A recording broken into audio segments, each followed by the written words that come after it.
It is 2024. Are comic book collectors still specking on comics? Welcome back to another video.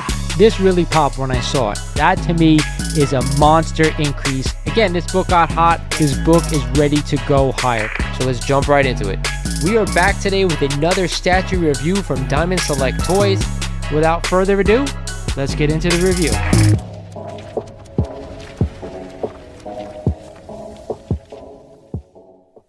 What is good, YouTube? This is Lawrence over at Mighty Comics and Collectibles, and thank you for joining me for another video here on the channel. If you guys don't know what day it is our favorite day of the week. It is the Hot 10 Comic Book Breakdown.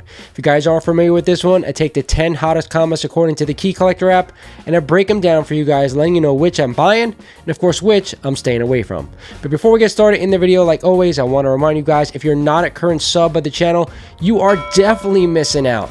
Do me a favor, hit that like button for me because it helps the channel out. And if you're interested in merch, like always, I got you covered. And check out the new giveaway that's coming.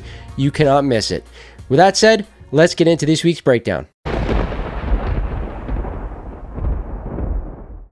Starting off the list at number 10 this week is a copy of One Punch Man, My Hero Academia #1, and the first appearance of One Punch Man, and a CGC 9.8 just sold last week for $350, up 15% over the average. Now, if you guys didn't know, this book was given out on Free Comic Book Day in 2016. So am I going to spend $350 on a 9.8 when this book was given out for free way back when? Hell no. I think you're nuts for spending this kind of money. I don't care if it's your favorite character. Why pay up for a book you could have had for free? Coming in at the 9th spot is one of the hottest books out there.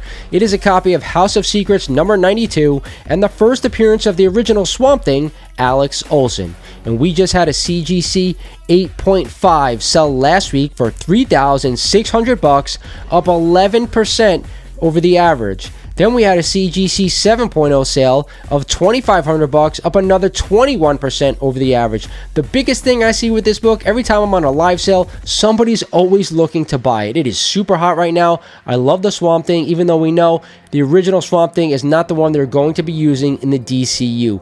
Regardless, I'm always a buyer of this book. It's one of the better Bernie Wrightson covers and Bronze Age keys you could buy for the money. At number 8 is a book that's been on the list forever. It is a copy of Amazing Spider-Man number 210 and the first appearance of Madam Web. Yes, we all know she's gonna get her own movie. And we just had a CGC 9.6 sell last week for $320, up a whopping 23% over the average. Then we had a CGC 9.2 sale of $165, up 5% over the average. I can't understand why you guys want to pay up to own this book in high grade. Again, Madam Web in the comics was a decent character if you're into the multiverse stuff. To me, I really wasn't. I don't see the value in spending this kind of money on this character. I bought my copy for around $48. I told you that not too long ago. That's what I'd be doing if you want to own the book. Other than that, I'm staying away. Back on the list again at number 7 is a copy of G.I. Joe number 1 and the first appearance of Team G.I. Joe in comics. And we just had a CGC 9.8 sell last week for $1,650, up 28% over the average. Man, these Copper Age books are really on fire. For $1,700, what could I do with that money? I probably could save about another $1,700 and get a really low grade Tales of Suspense number 39, the first appearance of Iron Man. Now you tell me, what would you rather have? Enough said, I'm not buying the book. Coming in at number 6 is another scorching hot book. It is a copy of Giant Size X-Men number 1 and the first appearance of the new X-Men team, Colossus, Storm, Nightcrawler, Thunderbird, and of course, Wolverine. And we just had a CGC 9.2 sell last week for $6,000, up 5% over the average. And then we had a CGC 4.0 sale of $1,500, up 5% over the average. You guys know there's about 5 or 6 Bronze Age keys that I definitely think you should own going forward in your collections from the Bronze Age. However, is right now the time to be going ahead and buying this book? I say, like I said last week and the week before, if you're a long-term holder, I think you could jump in here as long as you're willing to hold on to the book. Other than that, I think a lot of Bronze Age keys are going to fluctuate over the next couple of years. But for me, I'm a buyer. Oh baby, at the 5 spot, you guys know what it is. It is a copy of Uncanny X-Men number 130 and the first appearance of Dazzler and second appearance of Kitty Pryde and Emma Frost. And we just had a CGC 9.8 sell last week for $1,710, up 10% over the average.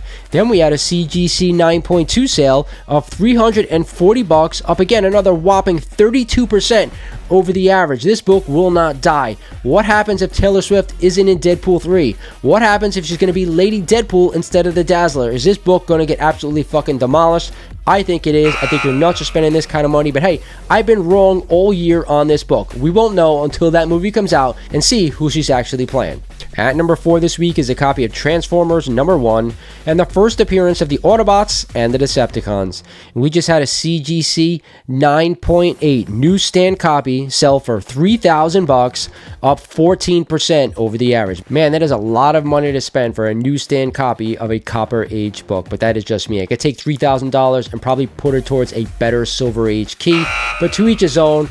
I'm not spending the money. If you want to buy a direct edition for around $100 to $150, I think it's worth it. Other than that, I'd just rather save my money. At number 3 this week is a copy of Star Wars #1 and the first appearance of most of the OG Star Wars characters. And we just had a CGC 9.8 sell last week for $4,400, up 14% over the average. Then we had an insane CGC 9.0 sale of $385, up 7% over the average. And you guys know, I always talk about this book when it's on the list. If you're a big Star Wars fan, you probably should own the book, even though I don't want to spend crazy amount of money. Other than that, I'd probably be staying away from this book. I see no reason to buy it if you're not a huge Star Wars fan. Falling one spot to number 2 this week is a copy of Godzilla #1 and the first ongoing series published for the US market. And a CGC 9.8 just sold last week for $541, up another 28% over the average. Man, this book was $500, $450, now all the way up to $540. Either way, I'm not spending $500 on the first appearance of Godzilla for the US market. Whatever you want to call it, I think it's throwing your money away. Another Copper Age book people are spending money on. How about we save all our money and put it towards bigger keys? That to me is the better buy, and it always will be. And at the top spot this week is a copy of Incredible Hulk #180 and the first cameo appearance of Wolverine. This is also the second appearance of the Wendigo.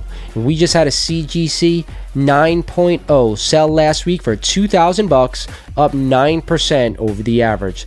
Then we had a CGC 5.0 sale of $725, up 18% over the average. So again, if you're a massive Wolverine fan, you probably want to own this book. If you can't go out and get Incredible Hulk #181, or maybe you want to own both books, I always think that's a good deal when there's a difference in cameo and first full appearance. Regardless, it is a lot of money to spend on a first cameo appearance, even though we know he was there in the last panel, full frontal nudity, Wolverine on that last page. I do think it's a decent buy if you're willing to hold for the long term. It's one of those Bronze Age keys I was talking about earlier, where if you hold on for the long term, I think you're going to be just fine. But to each his own on this book, and a lot of Bronze Age keys with everything going on out there in CGC. We do not know how many exist out there. There's a lot of copies, so just do your due diligence is all I'm saying. Hope you guys enjoyed this list. Some new books on the list, but some of the same stuff that people are still specking on. A lot of this stuff is just based on spec. Madam Web, Wolverine coming to the MCU, Giant Size X-Men 1 with those characters coming. So just be careful. We should not be specking on comics anymore. This is not 2018 and 2019, so be wary. It is now time for my best buy of the week, and it's an easy one for me. It is a copy of House of Secrets #92 and the first appearance of the original Swamp Thing, Alex Olsen. This book is so in demand right now, so if you have a copy, you may want to think actually selling it if you're making money. If not, secure your copy now, because you never know what's going to happen in the future. A great key that seems to hold its value as well every time I check GPA. This is Lawrence over at Mighty Comics and Collectibles saying thank you for watching, and I will talk to you guys soon.